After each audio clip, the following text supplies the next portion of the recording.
Toliau džiaukimės viešpačiu, džiaukimės gyvenimu ir rinkimės viešpatės ramybę, kuri pranoksta, kaip Dievas mums sako, bet kokį mūsų supratimą ir samprotavimą.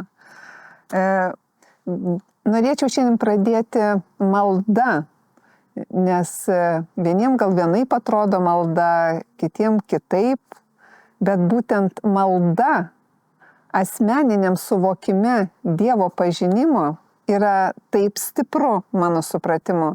Todėl noriu pasidalinti, kaip kiekvieną dieną aš meldžiuosi ir bendrauju su viešpačiu. Tikiu, kad žmonės arba jūs, kurie žiūrite, galėsite pasinaudoti ir praktikuoti ir gal bus aiškiau suprasti, kas yra malda. Malda mano supratimu yra žodžiai. Nežinote, ką sako viešpats, kad žodžiai yra arti, ne tai, kad arti, labai arti tavęs, tavo burnoje ir tavo širdyje. Kad pagal juos elgtumėsi, kad juos vykdytum. Dievas sako, kad žodžiai yra arti tavęs. Ir būtent malda, mano supratimu, kai aš kalbu Dievo žodžius, tai žinodama tai, koks yra Dievas man, kad jis yra geras, kad jis yra mylintis, kad jis manim rūpinasi, aš dėkoju Dievui už Dievo gerumą šiandien man.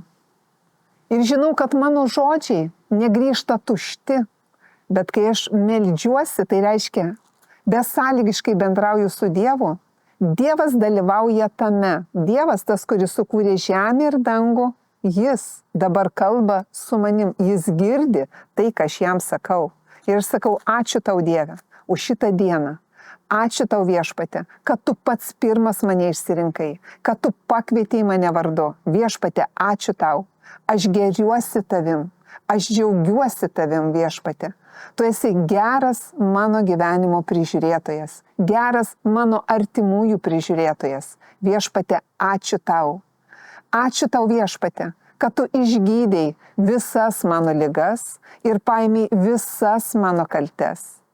Ačiū tau Dieve už gerą ir tobulą tavo valią mano gyvenime. Ačiū, kad tavo gera tobula valia reiškiasi šiandien mano ir mano artimųjų gyvenime dėl mano tikėjimo.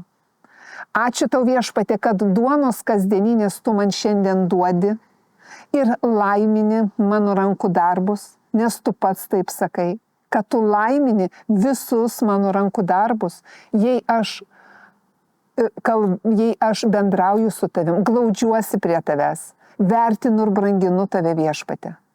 Tu viską tai dėl manęs jau padarei. Ir aš dėkoju tau Dieve už tavo gerumą, kad tu ištikimas, kad tu nesikeiti. Ačiū tau viešpate. Ir dėkoju tau Dieve, kad tu saugai šiandien, dabar ir per amžius mane ir mano artimuosius nuo visokio pikto. Ir joks prieš mane nukaltas ginklas neturi galios. Kiekvienas liežuvis, kiekvienas viešpats sako liežuvis, kuris priešinasi tau, yra pasmerktas, nes tai viešpatės tarno mano vadinasi paveldėjimas. Ir aš tikiu, kad tas paveldėjimas veikia, kad Dievas mane užtarė, saugo, jis mane globoja. Ir žinot, aš tuo tikiu, nes kai meldžiatės, Morkaus Evangelijoje sako, kai meldžiate, tikėkite, kad gaunate ir jūs turėsite, kad tai reiškiasi. Malda man yra, kad tai, ką aš kalbu su viešpačiu, kalbu tai, ką jis sako į mano gyvenimą, tai kalbu viešpačiu. Geriuosi viešpačiu, kad tai reiškiasi mano gyvenime. Iš nematomo tampa matoma. Žinot, kodėl? Todėl, kad maldoj aš tikiu, bendraudama su viešpačiu, aš tikiu, kad tai reiškiasi. Ir žinot, ką malda duoda? Sustiprina patį besimeldžiantį, patį bebendraujantį su viešpačiu. Mane viešpats sustiprina. Ir jeigu atrodo yra labai sudėtinga aplinkybė, bet kai aš bendrauju su viešpačiu, meldžiuosi, kalbu tai, kad Dievas sako, aš prisipildau ramybę ir džiaugsmu, nes aš žinau, kad tai, kad Dievas sako, yra tiesa ir tai reiškiasi, o aplinkybės keičiasi ir praeina. Ir dėkoju Dieve, kad tu esi geras mūsų gyvenimo prižiūrėtojas. Tu pats taip sakai, kad tu esi gerasis mūsų ganytojas, kad tu vedi prie tylių vandenų, vedi į žaliasias lankas. Ir aš dėkoju Viešpatie, kad taip ir yra. Dėkoju tau Viešpatie. Pavyzdžiui, malda dėl vaikų, nes visiems mums yra labai svarbu mūsų vaikai, vaikaičiai.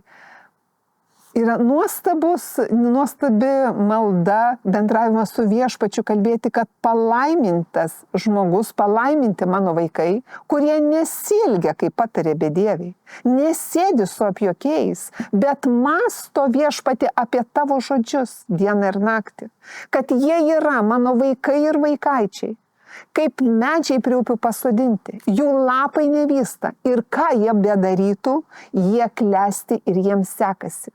Aš dėkoju tau Viešpatie, kad ant mano vaikų ir vaikaičių išaukštinta tavo dvasia Viešpatie matoma, kad mano vaikai ir vaikaičiai turi Dieve tavo išmintį ir supratimą. Ir kas tai yra?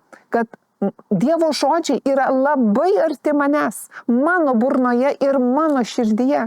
Ir jie tikėjimu atlieka darbą, keičia mano pačios širdį įsitikinimus ir keičia kitų žmonių gyvenimus, mano tikėjimas. Ir žinot, kodėl? Todėl, kad Mato Evangelija, Morkaus Evangelija tik apie tai ir kalba, kaip šimtininko tikėjimas pakeitė jo draugo gyvenimą, kaip Izairo tikėjimas pakeitė ir prikėlė jo dukrą iš numirusių, kaip Kristaus tikėjimas Lozorių prikėlė iš numirusių. Ir lygiai aš, suprasdama Dievo tą meilę, Dievo tą gerumą, taip kaip Dievas nori, aš žinau, kad Dievas nori, kad Dievas yra geras, aš taip meldžiuosi ir tai yra malda. Jeigu yra sveikatos problema, aš dėkoju Viešpatie, kad Jėzau tavo žaizdomis aš buvau išgydyta. Ačiū Viešpatie už tavo pralietą kraują. Ačiū tau Viešpatie, kad tie simptomai, aš tikiu, kad traukiasi, nes tu sakai, kad ląstelės atsinaujina. Kad ir jauni vyrai krinta išsekę, bet tie, kurie pasitiki, kurie tiki Viešpačiu, įgauna naujų jėgų. Ir aš tikiu, kad aš įgaunu naujų jėgų. Mano ląstelės atsistato. Ir nes tokia yra Dievo valia. Gera, tobula Dievo valia, nes jis sako, ir dėkoju tau Viešpatie, kad ilgų ir laimingų gyvenimų prisotini mano dienas. Ir tu Viešpatie sakai, kad kris 1000 ir 10 000 tavo dešiniai, bet prie tavęs tai nepriartės. Ir tegu būna tai kiekvienam iš mūsų absoliuti tiesa. Aš dėkoju tau Viešpatie už tavo paliktas tiesas, už tavo paliktus palaiminimus. Aš dėkoju, kad jie reiškiasi mano gyvenime. Aš dėkoju tau Viešpatie, kad ilgų ir laimingų gyvenimų prisotini. Aš šiandien tuo džiaugiuosi, aš tai priimu. Ir žinot, jeigu melsdamasis, ta malda, kurią dabar su jumis dalinuosi, jūs nuolat kiekvieną dieną pildysitės, jūs pasidarysit kaip liūtai. Niekas ir jokiais būdais jums niekaip nepakenks. Garantuotai. Ne tai, kad aš Gitana sakau, tai Viešpats sako, kuris sutvėrė žemę ir dangų, jis šiandien mums tai sako. Kad pasitikėk Viešpačiu, tikėk Viešpačiu. Ir jis suteiks tau, ko geidžia tavo širdis, o Dievas mato, ko tu geidi. Ir bent jau, kad save kontroliuoti ir keisti savo mąstymą, visada kai ateina priešo melagio mintis, kuris eina vogt, meluoti ir žudyti, sau niekada negalvokite blogą. Nes šėtonas ateina meluoti, sako, tau nepasiseks, tu nepasveiksi. Daktaro diagnozė tokia, bet iškart prisimink, kad Jėzaus žaizdomis esi išgydytas. Kad tu esi palaimintas, kad ilgų ir laimingų gyvenimų prisotintos tavo dienos. O kodėl? O todėl, kad tu pasitiki Viešpačiu, todėl, kad tu gerėsi Viešpačiu ir jis prailgina tavo dienas ir prideda gyvenimo metų. Aš džiaugiuosi, kad šita malda nesitrauks nuo jūsų lūpų, nuo jūsų širdžių ir nuo jūsų minčių. Jėzaus Kristaus vardu, amen, tegu būna taip ir amen. Visi Viešpaties pažadai tegu būna jūsų širdise, jūsų protose, jūsų mintise ir tegu reiškiasi jūsų gyvenimuose.